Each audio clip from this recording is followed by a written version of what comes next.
Thank you gid Ma'am Trinigin. No, kumayo gid nga may dialogue kita lang mga katuran, no? Nga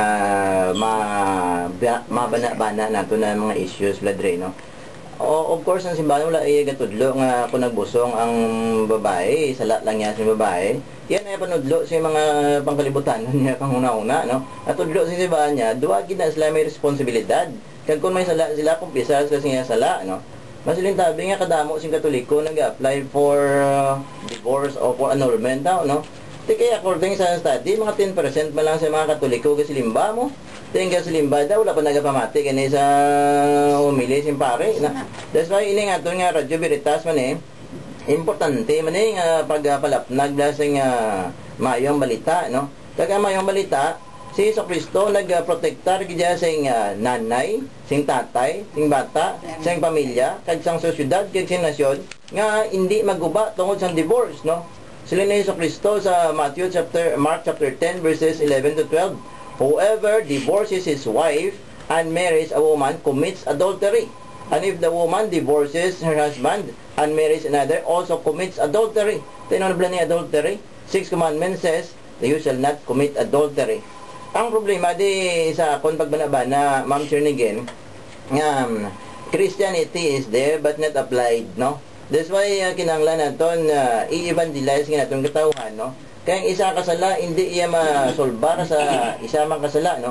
Nga abi may bugbugan na, no? Sila sa Biblia sa Ephesians chapter 5 verses 23 to 30, husband, love your wives just as Christ died for the church, so shall the husband love his wife, and wife submit to your husbands.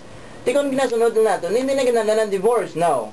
Sinobla ang una-una nga hindi gid man divorce. Ang ato ang Ginoong Jesucristo kaya ang iya nga wife amo ni ang simbahan mo. Kaya makumo ko ni divorce ni Jesucristo ang simbahan ano lang ta? Sa Ital labi sa cross sabi, niya bayaan ko na niyang mga katawan sin Dios ni. Kaya ano na lang kita hindi kita manluwas From mo niya mga kuturan, the reality is there is suffering in this life.